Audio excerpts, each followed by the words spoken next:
नमस्कार दोस्तों, आप सभी का स्वागत है हमारे YouTube channel BCS basic physics में। आज की इस वीडियो में हम चर्चा करेंगे कक्षा 11 का एक टॉपिक, और इस टॉपिक के अंदर हम फ्री बॉडी डायग्राम से रिलेटेड एक प्रॉब्लम का सॉल्यूशन यहाँ पर देखने वाले हैं कि एक घिरनी से दो पिंड जुड़े हुए हैं और उनकी गति का अध्ययन करेंगे।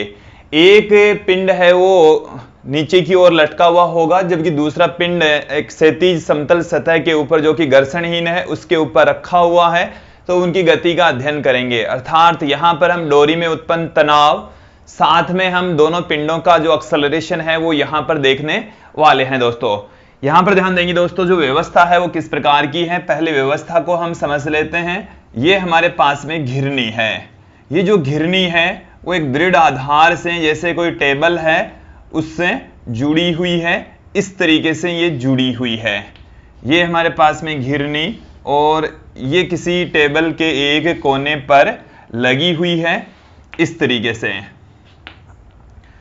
अब यहां पर हमारे पास में ये कोई एक पिंड है, इस पिंड से एक डोरी बंधी हुई है। डोरी है वो इस घिरनी के ऊपर से होती हुई इस तरीके से जा रही है, और यहां पर हमारे पास में कोई दूसरा पिंड है जो कि इस डोरी से जुड़ा हुआ है। दोस्तों यहां पर ध्यान देंगे दोस्तों, इसका जो द्रव्यमान है वो हम m1 कंसीडर कर लेते हैं, इसका द्रव्यमान m2 कंसीडर कर लेते हैं। ये जो सतह है वो है घर्षणहीन सतह। इसका मतलब है इस गुटके तथा इस सतह के बीच में कोई घर्षण बल काम नहीं करता है। दोस्तों यहां पर आप ध्यान देंगे दोस्तों, ये है घिरनी, और ये जो घिरनी है वो भी घर्षणहीन घिरनी है। इसका मतलब डोरी तथा इस घिरनी के मध्य कोई घर्षण बल काम नहीं कर रहा। इसको अच्छे से समझने के लिए देखिए दोस्तों, डोरी में तनाव हम कंसीडर कर लेंगे, और यहां पर जैसे ये वाला जो पिंड है वो गुरुत्वीय बल के अधीन गति करेगा, तो इसके ऊपर भी बल लगेगा, तनाव बल, जिसकी वजह से ये इधर गति करेगा। ये तो A त्वरण से जब इधर गति करेगा और ये A त्वरण से इधर गति करेगा। देखिए दोस्तों, इस डोरी के अंदर तनाव उत्पन्न हो जाएगा T ऊपर की ओर, इसमें भी T दूर की ओर। तो यहां पर आप देख लेंगे, समझ लेंगे कि देखिए दोस्तों, ये जो डोरी है वो एक ही डोरी है। ये यहां पर डोरी है और एक ही डोरी होने की वजह से इसमें तनाव सेम रहेगा। इस जगह पर तनाव T है तो पूरी डोरी में तनाव T ही रहने वाला है। दोस्तों इस पिंड के ऊपर एक गुरुत्वीय बल नीचे की ओर m1g काम कर रहा है, कैपिटल R ऊपर की ओर काम कर रहा है, हालांकि वो यहां पर हमारे कोई महत्व का नहीं है। m2g है, उसके ऊपर नीचे की ओर भी एक बल काम कर रहा है, m2g के रूप में, इसके भार के रूप में ये काम कर रहा है। दोस्तों अब हम इनके लिए फ्री बॉडी डायग्राम का आरेख खींचेंगे, और उससे हम इन पिंडों का एक्सेलरेशन तथा डोरी में उत्पन्न तनाव की वैल्यू फाइंड आउट करेंगे। दोस्तों तो यहां पर देखिए फ्री बॉडी डायग्राम, तो सबसे पहले m1 के लिए फ्री बॉडी डायग्राम हम बनाने वाले हैं, खींचने वाले हैं। तो देखिए दोस्तों क्या आ जाएगा, इस पिंड का जो एक्सेलरेशन है वो है a, इसका द्रव्यमान है वो है m1।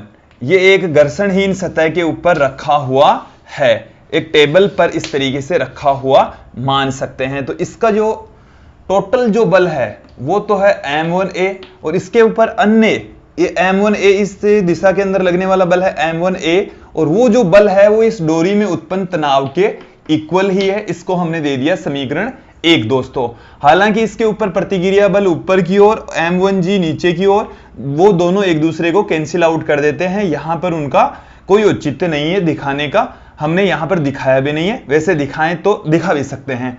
ये देखिए m1 के लिए यहां पर यदि आप दिखाना चाहें तो इनके ऊपर कौन कौन से बल काम कर रहे हैं। ये m1 है, इसके ऊपर इधर की ओर तो लग रहा है तनाव T, नीचे की ओर m1g, ऊपर की ओर R, और ये A त्वरण से इधर की ओर गति कर रहा है।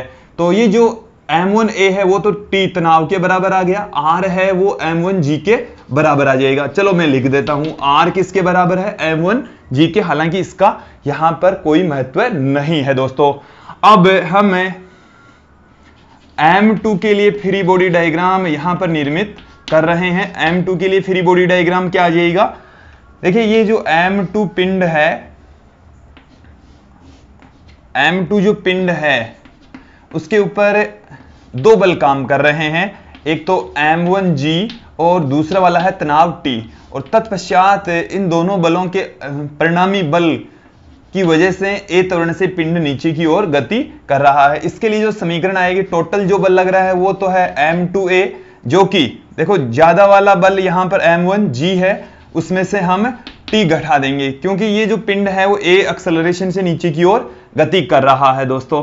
तो m1g में से t घटा देंगे क्योंकि नीचे वाला बल ज्यादा, इसी वजह से ये नीचे a त्वरण से a एक्सेलरेशन से गति कर रहा है, t तनाव ऊपर की ओर काम करता है। इसको हम दे देंगे इक्वेशन नंबर 2। समीकरण 1 और 2 की सहायता से हम तनाव T ज्ञात कर लेंगे। समीकरण 1 और 2 की सहायता से ही हम इन पिंडों का जो एक्सेलरेशन है A वो भी ज्ञात कर लेंगे। तो समीकरण 1 और 2 को जोड़ दीजिए 1 + 2 से। तो इसकी जो लेफ्ट हैंड साइड है वो तो है m1a, इसकी जो लेफ्ट हैंड साइड है वो है m2a, इसकी जो राइट हैंड साइड है वो है T, इसकी जो राइट हैंड साइड है वो है m1g - T। देखो ये -t ये +t ये दोनों एक दूसरे को कैंसिल आउट कर देंगे। यहां से हम a कॉमन ले लेंगे तो m1 प्लस में m2 बराबर हमारे पास में आ गया m1g आ गया दोस्तों। तो यहां से a बराबर क्या निकल कर आया, m1 upon m1 plus m2 into में g। ये हमारे पास में एक्सेलरेशन आ चुका है दोस्तों, त्वरण आ चुका है, निकाय का त्वरण। दोनों पिंडों का जो एक्सेलरेशन है वो a आएगा, जो कि m1 अपॉन में m1 प्लस m2 इंटू में g के इक्वल होगा दोस्तों। अब यहां पर डोरी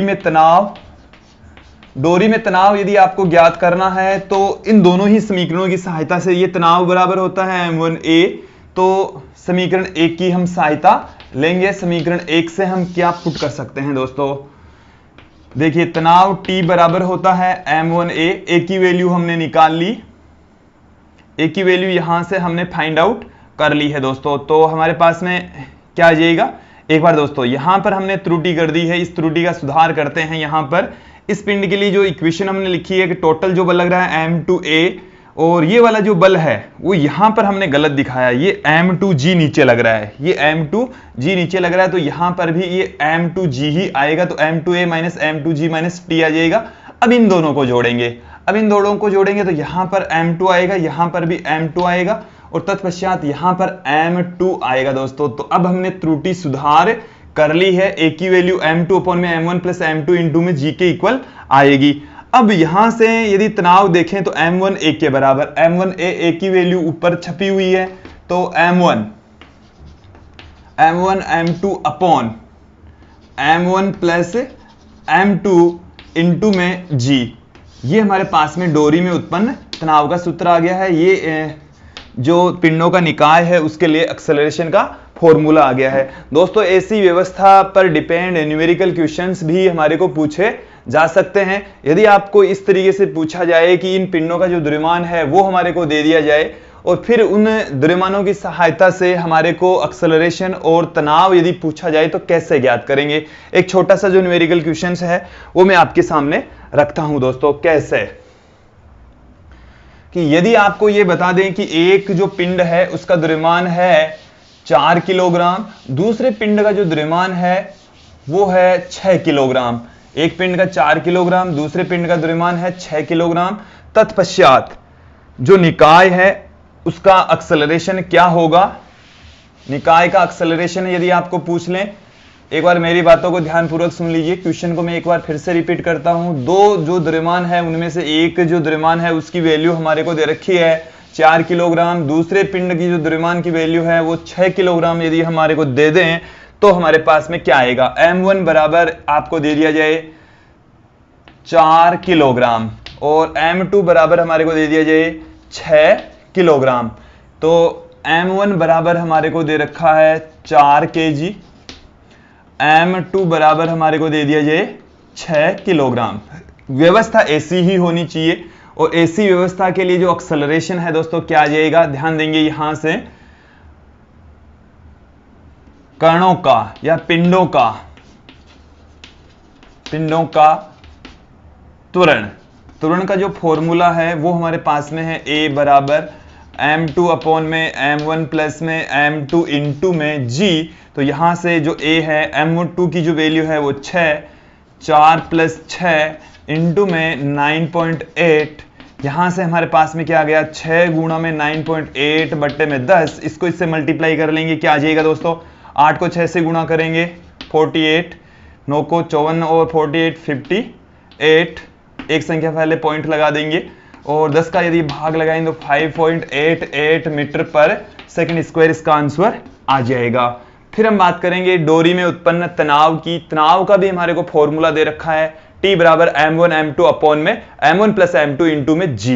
देखिए दोस्तों, इसमें और इससे हमने पहले एक वीडियो देखा था, उसके अंदर जो डोरी है वो दोनों तरफ पिंड लटके हुए थे, तब जो तनाव था वो 2 टाइम्स था इसका, 2m1 m2 अपॉन में m1 प्लस m2 इंटू में g। तो यहां पर थोड़ा सा जो फॉर्मूला है वो बदल गया है दोस्तों, उसको आप समझ लेंगे। फॉर्मूला है वो है m1 m2 upon m1 plus में m2 इंटू में g। वैल्यू पुट कर दीजिए 4 गुणा 6 बट्टे में 4 प्लस 6 इंटू में 9.8। तो यहां से देखिए दोस्तों क्या निकल कर आ रहा है, यहां से आ गए ये 24 गुणा में 9.8 अपॉन में बट्टे में आ गया 10। 24 को 8 से गुणा करेंगे तो कितना आएगा दोस्तों 192। 19 हासिल का हो गया, 19 हासिल का हो गया दोस्तों। 24 को 9 से गुणा करेंगे तो 216, 216 और 19 कितना हुआ 216 और 19 हो गया 235। तो ये हमने रख दिया 235 और एक संख्या पहले पॉइंट रख देंगे, 10 का भाग लग रहा है तो 23.52 न्यूटन का बल, तनाव बल काम करेगा डोरी में। आप कैलकुलेशन एक बार फिर से देख लेंगे, हमने जल्दीबाजी में कैलकुलेशन की है दोस्तों, जोड़ बाकी गुणा भाग तो आपको आते ही होंगे। हम मैथमेटिकल जो फॉर्मूले हैं वो हमने यहां पर फाइंड आउट कर लिए, तनाव के, एक्सेलरेशन के। आज के इस वीडियो में दोस्तों इतना ही, धन्यवाद दोस्तों।